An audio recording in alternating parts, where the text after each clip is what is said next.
Banyak orang berkatnya semakin besar, tapi hidupnya semakin tidak berkualitas. Banyak orang juga hidupnya berkualitas, tetapi tidak bertambah kuantitasnya. Nah, salam damai sejahtera saudara-saudaraku terkasih pencinta firman Tuhan.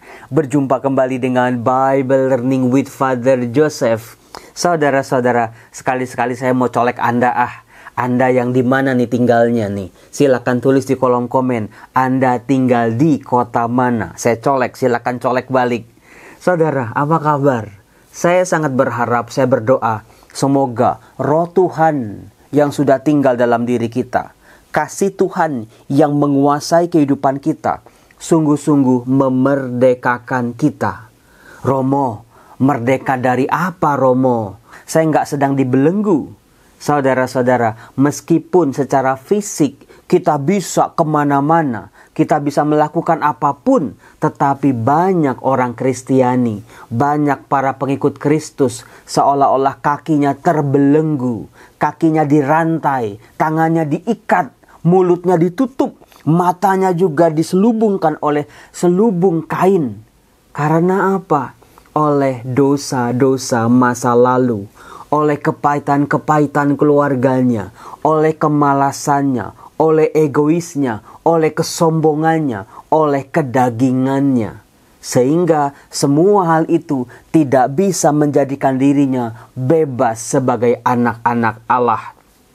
Santo Paulus dalam suratnya yang kedua kepada jemaat di Korintus bab 3 ayat 17 mengatakan seperti ini. Bagus sekali.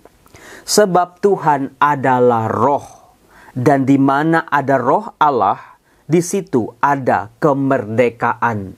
Jadi saudara-saudara, salah satu indikasi, salah satu petunjuk bahwa ada roh Allah dalam diri kita dan roh itu bekerja adalah kita merdeka.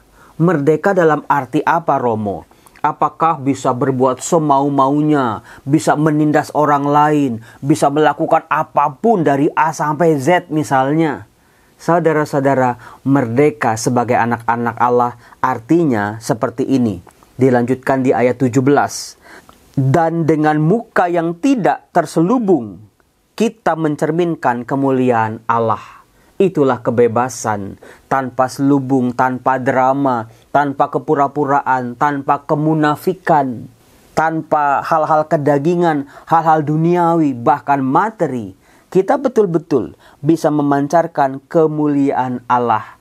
Allah hadir dalam wajah kita, dalam senyuman kita, dalam tatapan mata kita, dalam tindakan kita, dalam perasaan kita, dalam tingkah laku kita, mencerminkan kemuliaan Allah.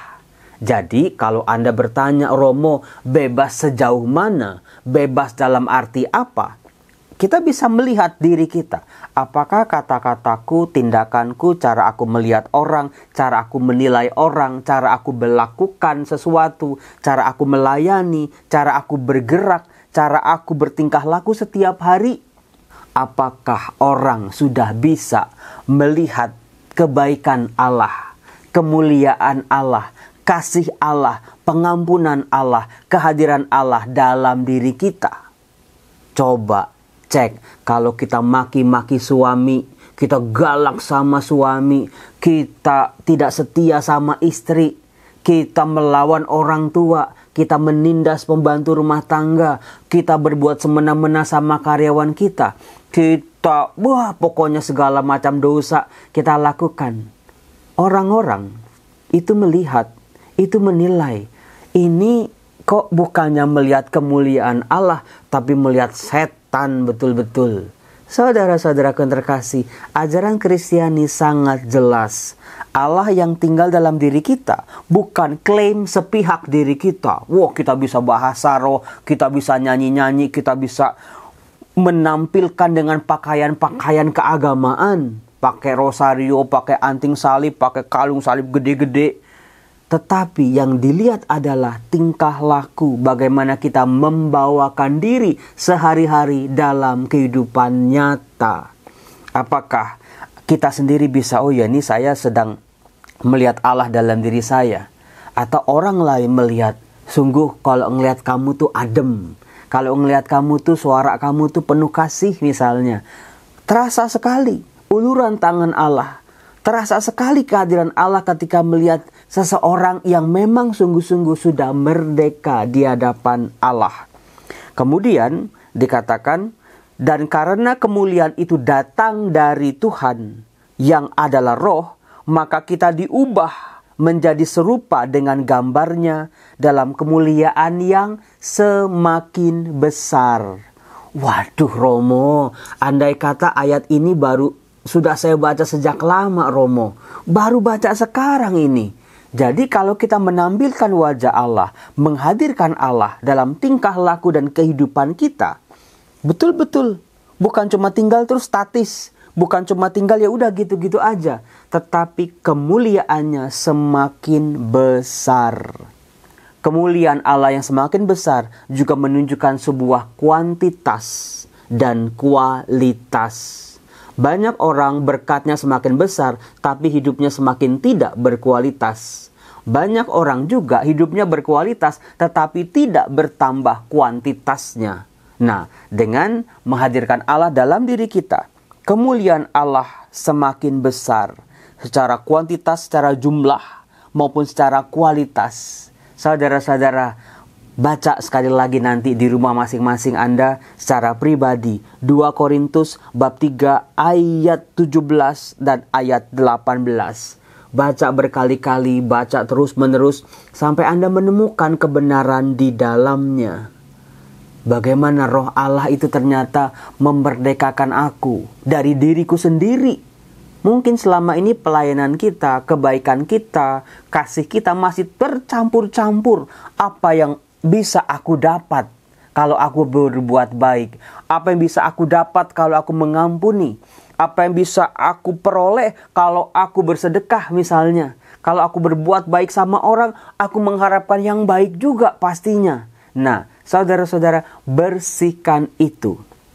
Biarkan hanya Allah. Ya, betul. Hanya Allah yang tinggal dalam diri kita. Yang bisa menjiwai, menguasai, meraja dalam kehidupan kita. Betul-betul. Tanpa maksud-maksud yang lain. Tanpa keinginan-keinginan pribadi. Bahkan saudara-saudara, biarlah kemuliaan Allah semakin besar, semakin besar, semakin besar. Dalam diri kita dan juga dalam keluarga kita. Nah, saudara-saudara yang terkasih, masih menyambung soal Taurat, renungan saya yang kemarin. Bagaimana Taurat itu soal relasi. Taurat itu soal cara hidup, cara pandang, cara berpikir, alasan segala sesuatu yang ada. Nah, dalam perjanjian baru, gereja perdana secara sangat sadar, terutama Injil Matius, menghadirkan Yesus bukan cuma sekedar Musa yang baru, tetapi Yesuslah Taurat sejati. Yesuslah relasi sejati antara Allah dan manusia. Kalau dalam Taurat diatur berbagai macam peraturan, cara hidup, supaya jangan ada dosa di antara hidup umat Allah ini. Jangan sampai ada yang berkekurangan, jangan sampai ada yang kotor, jangan sampai ada yang terbuang dan tersisih. Dalam diri Yesus, Yesuslah Taurat itu sendiri. Misalnya hal itu bisa kita lihat dalam Injil Matius dalam khotbah di bukit. Saya sudah pernah mengatakan bahwa khotbah di bukit Matius bab 5 sampai Matius bab 7. Injil Matius betul-betul mensejajarkan antara Yesus dengan Musa. Kalau Musa mendapat hukum Allah di Gunung Sinai, di tempat yang tinggi, Yesus mengajar di bukit. Kemudian juga di Gunung Sinai, Musa turun lalu mengajarkan kepada orang Israel apa yang dia terimanya dari Allah. Untuk didengar oleh bangsa Israel, untuk dilakukan dan terjadilah perjanjian. Sementara dalam diri Yesus di Matius bab 5 sampai bab 7, apakah Yesus menolak hukum Taurat? Apakah Yesus membuang Taurat? Apakah gereja mengatakan Taurat itu tidak perlu lagi? Bagaimana sangkut pautnya dengan Tuhan Yesus sebagai kepenuhan Taurat? Nah, mari kita bahas saudara-saudaraku. dari Matius bab 5 ayat 17, di mana Tuhan Yesus sekali lagi menegaskan secara terang-terangan, "Janganlah kamu menyangka bahwa aku datang untuk meniadakan hukum Taurat atau kitab para nabi." Jadi, Yesus secara tegas tidak menolak Taurat dan juga kitab-kitab para nabi. "Aku datang bukan untuk meniadakannya. Sungguh, selama belum lenyap langit dan bumi ini, satu iota atau satu titik pun tidak akan ditiadakan dari hukum Taurat sebelum semuanya terjadi." Jadi, kehadiran Tuhan Yesus 2000 tahun yang lalu di tengah-tengah bangsa Israel, Tuhan Yesus tidak menolak Taurat, Tuhan Yesus tidak meniadakan Taurat, tetapi Yesus menyempurnakannya. Dikatakan satu iota pun, satu titik pun, satu peraturan terkecil pun tidak akan ditiadakannya. Tapi ada kalimat terakhir, sebelum semuanya terjadi. Lagi-lagi saudara-saudara, kita lihat Taurat bukan cuma hukum dan aturan, tetapi Taurat adalah jiwa umat Allah. Taurat adalah relasi antara Allah dengan manusia, dengan umat yang sangat dikasihinya.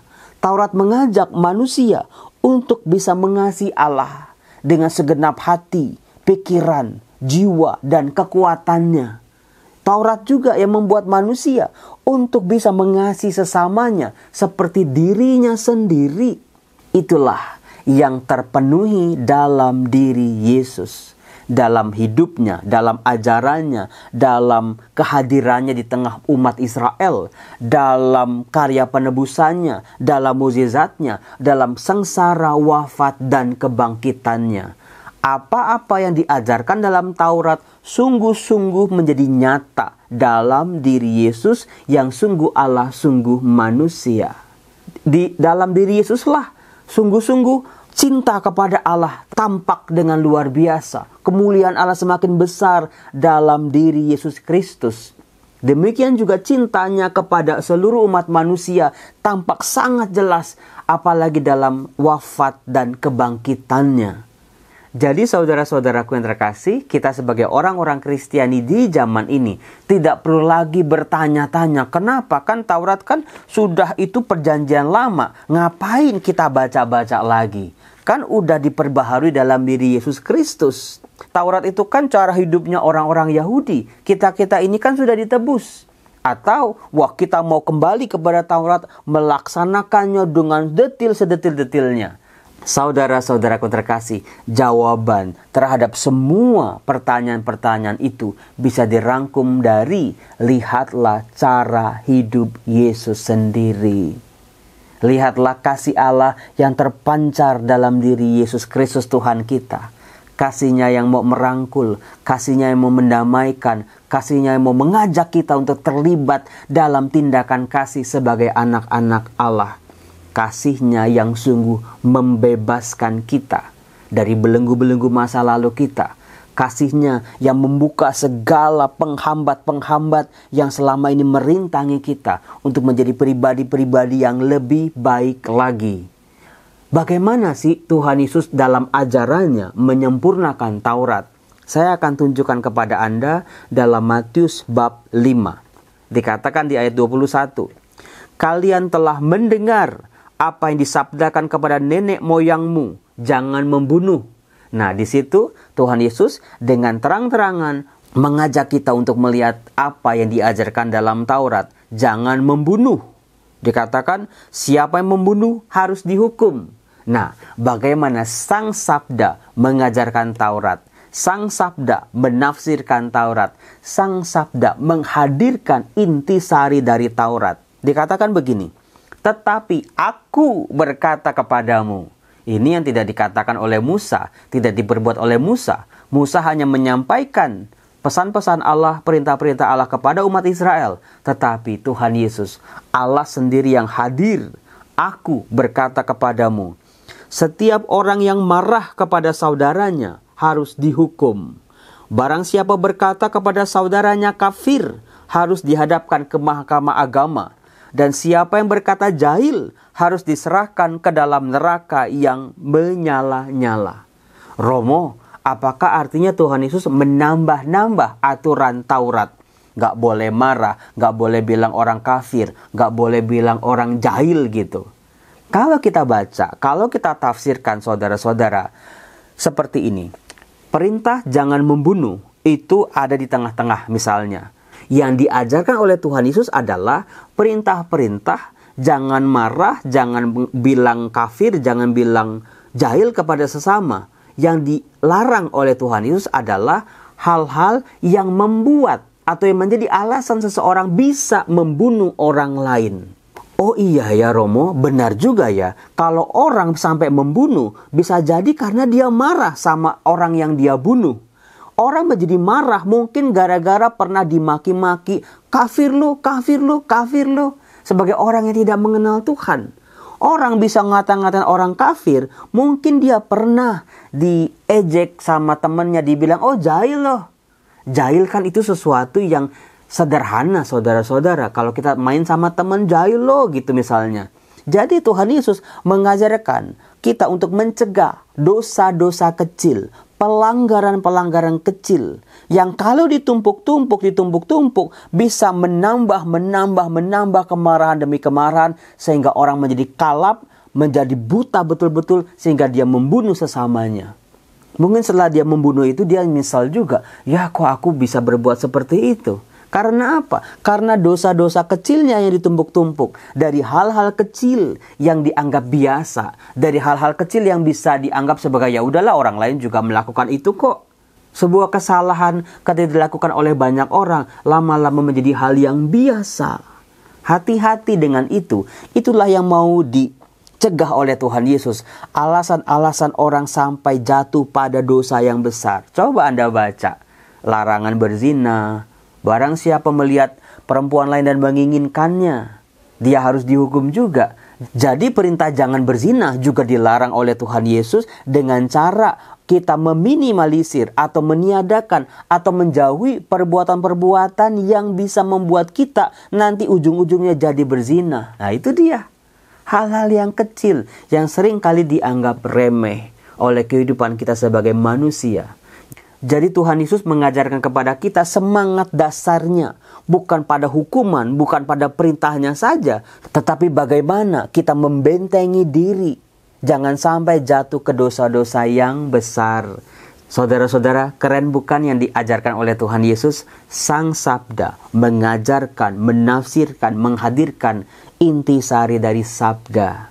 Tuhan sayang banget kok sama kita. Bukannya Tuhan bawel ngelarang ini dan ngelarang itu. Tetapi dengan kasih-Nya. Tuhan mau kita bahagia. Tuhan mau kita terbebas dari belenggu-belenggu dosa dan masa lalu. Sebagai anak-anak Tuhan yang merdeka. Percayalah saudara-saudara. Roh Tuhan memerdekakan saya. Memerdekakan Anda. Memerdekakan kita semua. Sehingga kemuliaan Tuhan semakin terpancar. Semakin bersinar. Itulah kebahagiaan hidup manusia. Salam damai sejahtera. Tuhan Yesus memberkati saudara semua. Salam.